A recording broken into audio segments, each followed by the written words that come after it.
नमस्कार विद्यार्थी मित्रांनो, बृहन्मुंबई महानगरपालिका व्हर्च्युअल ट्रेनिंग सेंटर मध्ये आपले खूप खूप स्वागत। कोविड-19च्या या सद्यस्थितीत आपल्या शाळा बंद असल्या तरी आपले ऑनलाईन शिक्षण चालूच आहे आणि गेले वर्षभर आपण हा ऑनलाईन अभ्यास करत आहोत। त्यासाठी आपली शिक्षणाची गती कमी होऊ नये म्हणून बृहन्मुंबई महानगरपालिका व्हर्च्युअल ट्रेनिंग सेंटरच्या माध्यमातून काही व्हिडिओंची निर्मिती करण्यात आलेली आहे। मी निलिमा कदम, आपली व्हर्च्युअल शिक्षिका। आजचा घटक आपण बघणार आहोत। इयत्ता 10वी विज्ञान आणि तंत्रज्ञान भाग 2 आपत्ती व्यवस्थापन।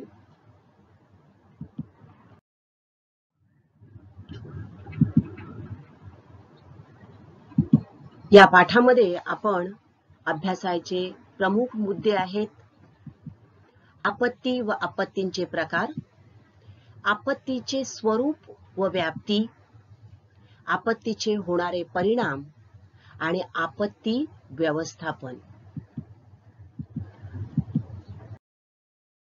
विद्यार्थी मित्रांनो, आपत्ती म्हणजे काय? डिझास्टर इयत्ता 6वी, 7वी, 8वी, 9वी या इयत्तांमध्ये आपण आपत्ती व्यवस्थापन याबाबत माहिती घेतलेली आहे। तर आपत्ती म्हणजे काय? बघा, वीज पडणे, दुष्काळ, ढगफुटी, वादळ, पूर, भूकंप, त्सुनामी, गारा पडणे यासारख्या घटना ज्या आहेत या अचानक उद्भवू शकतात आणि अचानक उद्भवणाऱ्या या संकटामुळे मोठ्या प्रमाणामध्ये समाजाची आणि त्याचबरोबर राष्ट्राची हानी होते। या संकटांमुळे जीवितहानी होते आणि त्याचबरोबरीने आर्थिक व सामाजिकही हानी होते। मग आपत्ती, डिझास्टर्स, आपत्ती म्हणजे काय? तर पर्यावरणात अनेक वेळा काही भयंकर धोकादायक अशा घटना घडतात आणि त्यांनाच आपत्ती असे म्हटले जाते। थोडक्यात, अचानक उद्भवणाऱ्या संकटामुळे राष्ट्राची किंवा समाजाची मोठ्या प्रमाणात जीवित, आर्थिक आणि सामाजिक हानी होते। अशा संकटांना आपत्ती असे म्हणतात।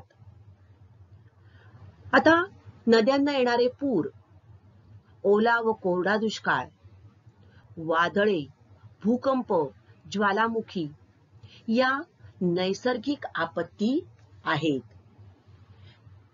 या गोष्टी आपल्या हातात नसतात। अचानक निसर्गामध्ये होणाऱ्या बदलामुळे या घटना घडून येतात। तर या घटनांमुळे पर्यावरणात आकस्मिक परिवर्तन घडून येते आणि या विध्वंसक घटनांपासून पर्यावरणाला मोठ्या प्रमाणावर हानी पोहोचू शकते। तर पर्यावरणातील साधन संपत्तीचा आपल्या विकासासाठी उपयोग करताना पर्यावरणाला हानी पोहोचते। उदाहरणार्थ, ज्या वेळेला रस्ते बांधायचे असतात त्यावेळेला मोठ्या प्रमाणावर दगड खोदले जातात आणि मग या दगडांचं पुढे जाऊन लँडस्लाइडिंग म्हणजेच भूस्खलनामध्ये रूपांतर होतं किंवा मोठ्या प्रमाणावर पाणथळ जमिनीवर ती जमीन बुजवून त्या ठिकाणी इमारती बांधल्या जातात आणि मग मिठी नदीला आलेला पूर हे त्याचे एक उदाहरण। या अचानक व मानवाच्या नकळत काही आपत्ती ओढवतात आणि यांनाच मानव निर्मित आपत्ती असे म्हणता येईल। तर थोडक्यात आपत्ती म्हणजे काय? तर अचानक उद्भवणाऱ्या संकटामुळे समाजाची किंवा राष्ट्राची मोठ्या प्रमाणात जीवित, आर्थिक आणि सामाजिक हानी होते। अशा संकटांना आपत्ती असे म्हणतात। तर बघायला गेलो तर आपत्ती या अनेक प्रकारच्या आहेत। भूस्खलन, त्सुनामी, जंगलात लागलेला वणवा, त्यानंतर भूकंप, चक्रीवादळ, वादळ, ओला दुष्काळ, कोरडा दुष्काळ, गारा पडणे, बर्फवृष्टी अशी अनेक प्रकारच्या आपत्ती पर्यावरणामध्ये येऊ शकतात. आपल्याला आपत्ती ओळखायची आहे. बघा पहिल्या चित्रात कोणकोणते आहेत आपत्ती? येस, भूकंप, दुसरा आहे पूर आणि तिसरा आहे ज्वालामुखी.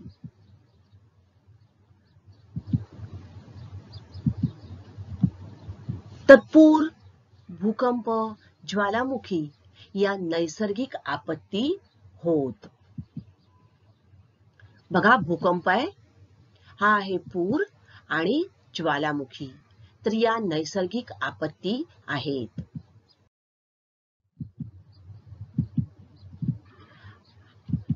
आणि या बघा आता या ठिकाणी पण तुम्ही लक्षात घेतलं तर बघा पहिलं चित्र जे आहे ते आहे भूकंपाचं, दुसरं आहे पुराचं आणि तिसरं आहे चक्रीवादळ. या सुद्धा नैसर्गिक आपत्तीच आहेत.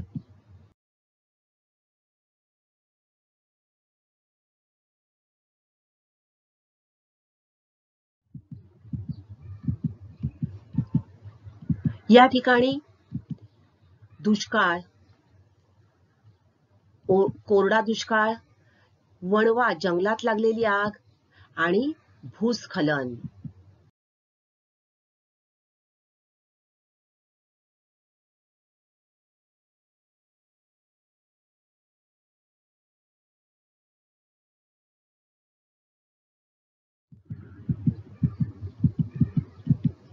या ठिकाणी बघा पूर, चक्रीवादळ आणि ज्वालामुखी.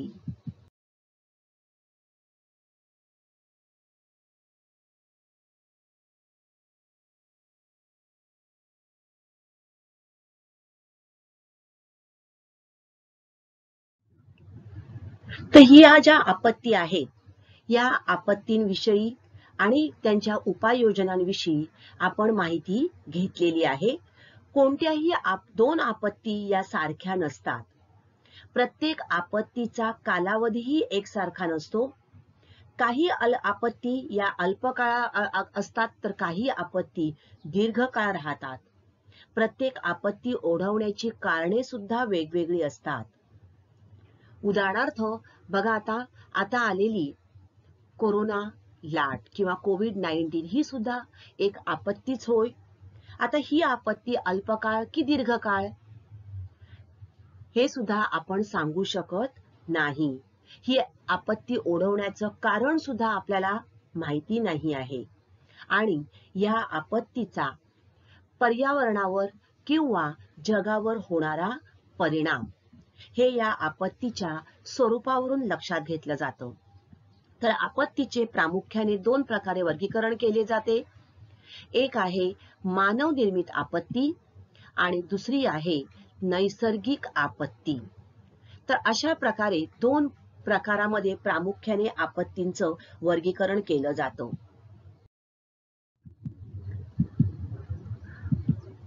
बघा त्याचबरोबर प्रलयकारी आपत्ती आणि दूरगामी परिणाम साधणाऱ्या आपत्ती या प्रकारामध्ये सुद्धा आपत्तीचं वर्गीकरण करता येऊ शकतं. तर पूर, चक्रीवादळ, भूकंप यासारख्या आपत्ती या प्रलयकारी आपत्तींमध्ये येऊ शकतील. तर दूरगामी परिणाम साधणाऱ्या आपत्ती म्हणजेच दुष्काळ, पिकांवर आलेलं अरिष्ट, टोळधाड, कर्मचाऱ्यांचा संप, वाढणारी समुद्राची पातळी या दूरगामी परिणाम साधणाऱ्या आपत्ती आहेत. कारण आपत्ती येऊन गेल्यानंतरही त्यातील दुष्परिणाम अनेक वर्ष आपल्याला भोगावे लागणार आहेत. हे दुष्परिणाम गंभीर आहेत. त्याचबरोबर त्या गंभीरतेत जसजसा काळ लोटतो तशी वाढच होत जाणार आहे. उदाहरणार्थ वाढणारी समुद्र पातळी ही दूरगामी परिणाम साधणारी आपत्ती आहे. कारण याचे परिणाम खूप काळपर्यंत येणाऱ्या जनतेला किंवा जगाला भोगावे लागणार आहेत.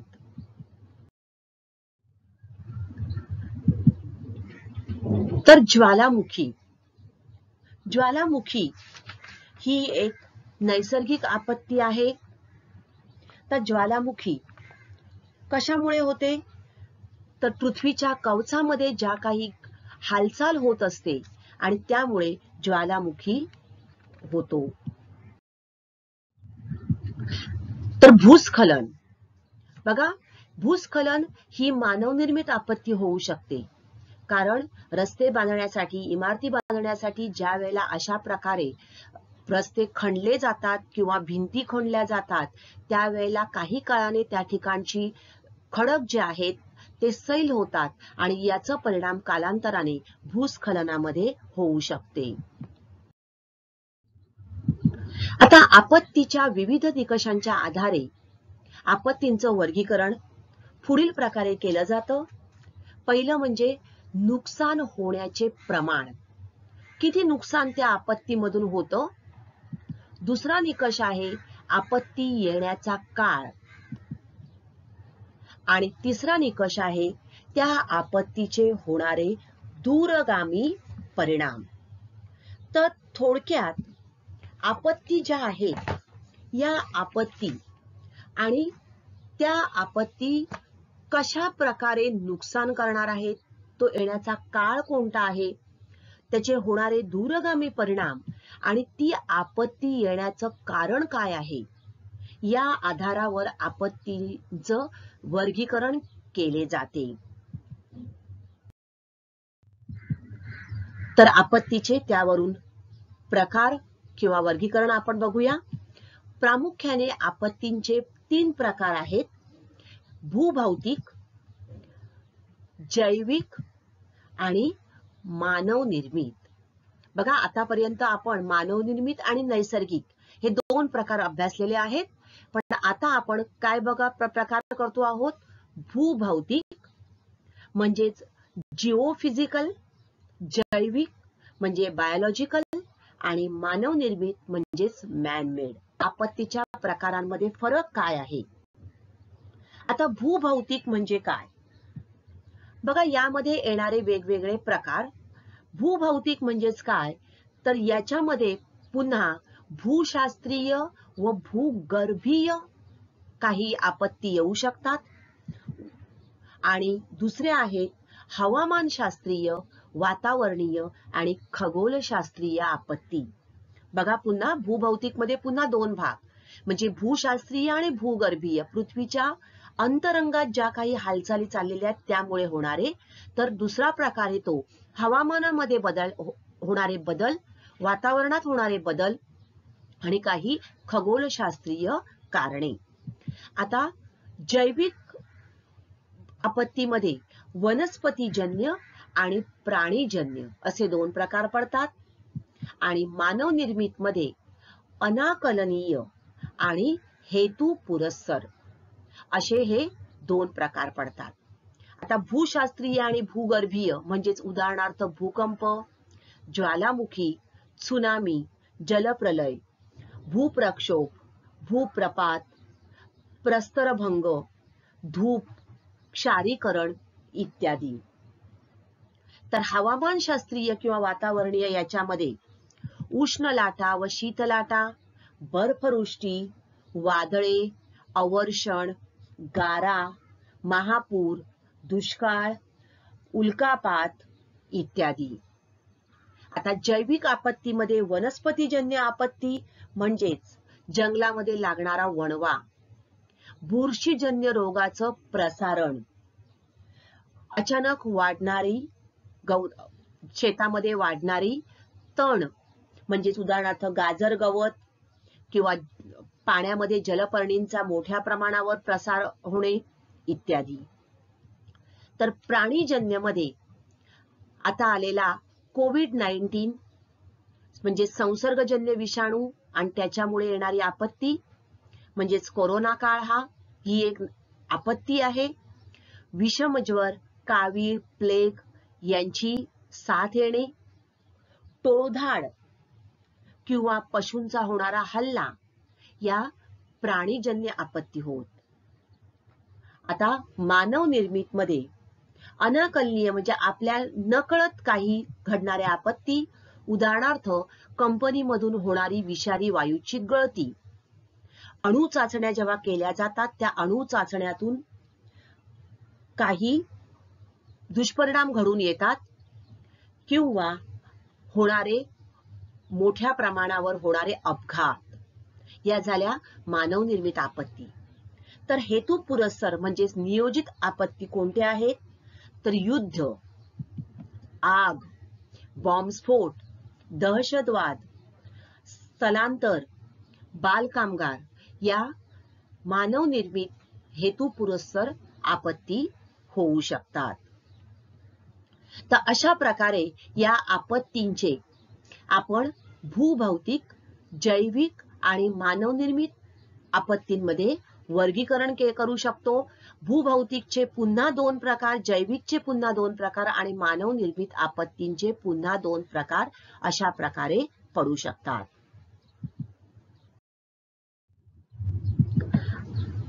आपत्ती या नैसर्गिक असू दे की मानव निर्मित, त्या येऊन गेल्यानंतर त्याचे परिणाम जे आहेत हे भोगावेच लागतात. बघा, आता आलेली कोविड-19 ही सुद्धा एक आपत्ती आहे आणि याचे परिणाम हे आज आपल्याला दिसू लागलेले आहेत. लॉकडाऊनच्या काळात सगळे व्यवहार बंद झालेले आहेत. अनेक लोकांच्या नोकऱ्या गेलेल्या आहेत. अर्थव्यवस्था याच्यावर सुद्धा त्याचा परिणाम झालेला आहे. म्हणजेच आपत्तीचे परिणाम हे होतच असतात.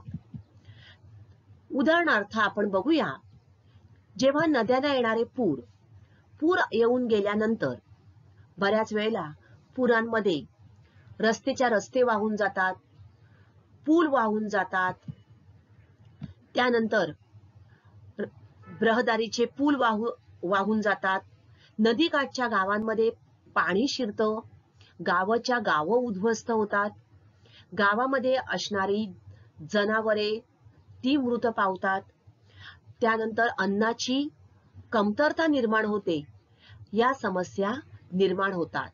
त्याचबरोबरीने या पुरामुळे जी काही प्राणहानी होते आणि त्यामुळे कालांतराने त्या ठिकाणी रोगराईचे थैमान सुरू होते.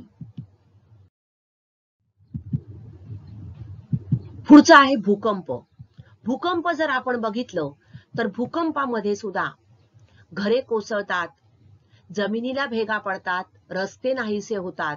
म्हणजेच हे जे काही परिणाम होतात त्यामुळे दूरगामी परिणाम म्हणजेच आर्थिक हानीही पोहोचत असते. बघा, अशा प्रकारे ही घरं कोसळली जातात, प्राणहानी, जीवितहानी होते. आता या ज्या आपत्ती येतात, या आपत्ती आल्यानंतर साहजिकच या आपत्तीचा त्या गावामध्ये, त्या जिल्ह्यामध्ये, त्या देशामध्ये सुद्धा परिणाम होतो आणि पर्यायाने देशाच्या अर्थव्यवस्थेवर परिणाम घडून येतो. तर काय परिणाम होतो बघा देशाच्या अर्थव्यवस्थेवर? एक म्हणजे त्या ठिकाणी जेव्हा पूर आला किंवा भूकंप झाला तर आपत्ती जेव्हा येते त्यावेळेला त्या ठिकाणची घरं, रस्ते सगळं नष्ट होतात. म्हणजेच त्या ठिकाणी पुन्हा बांधकाम करणं आवश्यक ठरतं. मग बांधकामाच्या या पुन्हा उभारणीवर बराच निधी खर्च होतो. दुसरं आहे, बांधकामावर अशा प्रकारे पैसा खर्च झाला म्हणजेच अर्थव्यवस्थेवर दूरगामी परिणाम होतात. ज्या वेळेला एखाद्या ठिकाणी आपत्ती येते, या आपत्तीचा सामाजिक नेतृत्वावर सुद्धा परिणाम होतो. म्हणजेच जर स्थानिक नेतृत्व त्या ठिकाणचं प्रभावी नसेल तर त्या ठिकाणी असणारे नागरिक दिशाहीन बनतात, कारण त्यांना कोणाचीच मदत मिळू शकत नाही आणि अशा वेळेला त्या ठिकाणी असणाऱ्या नागरिकांचे खूप हाल होतात. हे नागरिक दिशाहीन बनतात. आपत्ती काळात अनेक प्रशासकीय अडचणी उद्भवू शकतात. स्थानिक स्वराज्य संस्थांना आपत्तीची झळ पोहोचल्यास त्या अनुषंगाने असणारे इतर विभागही आपत्तीस सक्षमपणे तोंड देऊ शकत नाही. म्हणजे जिल्हा परिषदेच्या पातळीवर जर आपण विचार करायचं झालं तर जिल्हा परिषद, नगरपालिका या स्थानिक स्वराज्य संस्था होय. आणि ज्या वेळेला या संस्थांना आपत्तीची झळ पोहोचली तर त्या अनुषंगाने असणारे इतर विभागही त्यांनाही या आपत्तीची झळ पोहोचते, त्यांच्या अर्थव्यवस्थेवर परिणाम होतो. आणि अशा प्रकारे संबंधित सर्व विभागांना या आपत्तीचा फटका बसतो आणि सर्व व्यवस्था जी आहे ती कोलमडून पडते. तर अशा प्रकारे देशाच्या अर्थव्यवस्थेवर या आपत्तीमुळे फार मोठे परिणाम घडून येतात.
आता आपत्तींची स्वरूप आपण बघितलं. आपत्तींची व्याप्ती कशावर अवलंबून असते बघा. आपत्तीची व्याप्ती जी आहे ही आपत्तीपूर्वीचा काळ, प्री डिझास्टर फेज, यावर अवलंबून असते. त्यानंतर इशारा काळ, वॉर्निंग फेज. तिसरा आहे आणीबाणीचा काळ, इमर्जन्सी फेज. आपत्ती आल्यानंतर करावं लागणारं पुनर्वसन, पुनर्वसनाचा काळ, रिहॅबिलिटेशन फेज. प्रतिशोधनाचा काळ, रिकव्हरी फेज. आणि पुनर्निर्माणाचा काळ म्हणजेच रिकन्स्ट्रक्शन फेज. तर आपत्तीचं स्वरूप आणि व्याप्ती याचा आपल्याला विचार करावा लागतो आणि त्यासाठी हे घटक आपल्याला विचारात घ्यावे लागतात. तर पुराचे विध्वंसक परिणाम कोणते बघा. पुरामध्ये रहदारीचे पूल वाहून जातात. पुराच्या पाण्यामुळे झाडे कोसळतात. नदीकाठच्या गावांमध्ये पाणी शिरते. शेतात पाणी भरते. शेतातील पीक नष्ट होते. जनावरे, गुरेढोरे मरतात. सर्व गाव किंवा सर्व काही पाण्याखाली गेल्यामुळे कुजण्याची प्रक्रिया होऊन अनेक रोगराईच्या साथी पसरतात. ज्याप्रमाणे आता पूर आला म्हणजेच ओला दुष्काळ म्हणता येईल त्याला, परंतु कोरडा दुष्काळ म्हणजे पाऊसच पडला नाही. तर कोरडा दुष्काळ पडल्यास काय परिणाम होतात. तर कोरडा दुष्काळ पडल्यास सर्वप्रथम पाण्याची कमतरता निर्माण होते. पाणी नसल्यामुळे पिके करपून जातात आणि याचा परिणाम म्हणजे तीव्र अन्न टंचाई होते आणि गुरेढोरे पाण्याअभावी मरू शकतात. तर वणवा म्हणजे काय, त्याचा पर्यावरणावर काय परिणाम होतो. या चित्रात तुम्हाला दिसते बघा. जंगल आणि जंगलामध्ये हिरवीगार झाडं सुद्धा जळताना आपल्याला दिसत आहेत. तर वणवा म्हणजे काय. वणवा म्हणजेच जंगल, कुरणे किंवा गवताळ प्रदेशात नैसर्गिक किंवा अनैसर्गिक कारणांमुळे लागलेली अनियंत्रित आग. कारण या आगीवर नियंत्रण ठेवणं खूप कठीण असतं आणि त्यामुळे सुक्या गवताबरोबरच पूर्ण जंगलच्या जंगल उद्ध्वस्त होऊन जातं. तर या वणव्यामुळे जंगलातील झाडांची राख होते. जंगलातील झाडांबरोबर जंगलामध्ये असणारे प्राणी सुद्धा या आगीत मृत्युमुखी पडतात. पर्यायाने जैवविविधतेची मोठ्या प्रमाणावर हानी होते. वेगवेगळ्या प्रकारच्या वनस्पती, विविध प्रकारचे प्राणी, सूक्ष्मजीव या सर्वांची यामध्ये हानी होते. त्याचबरोबर मोठ्या प्रमाणावर ही जेव्हा आग लागते त्यावेळेला धूर येतो आणि या धुराचे लोट हवेत पसरून हवा प्रदूषित होते. तर आपत्तीच्या स्वरूप आणि व्याप्तीचा सखोल विचार सर्वसामान्य नागरिकाच्या दृष्टीने कशा प्रकारे केला जातो ही माहिती आपण पुढच्या भागात घेणार आहोत. आता आपण इथेच थांबूया. थँक्यू. तर आजचा घटक आवडला ना. अशीच माहिती मिळवण्यासाठी या चॅनलला सबस्क्राईब करा आणि हे व्हिडिओ पुन्हा पुन्हा पहा. पुन्हा भेटणार आहोत पुढच्या भागात. थँक्यू.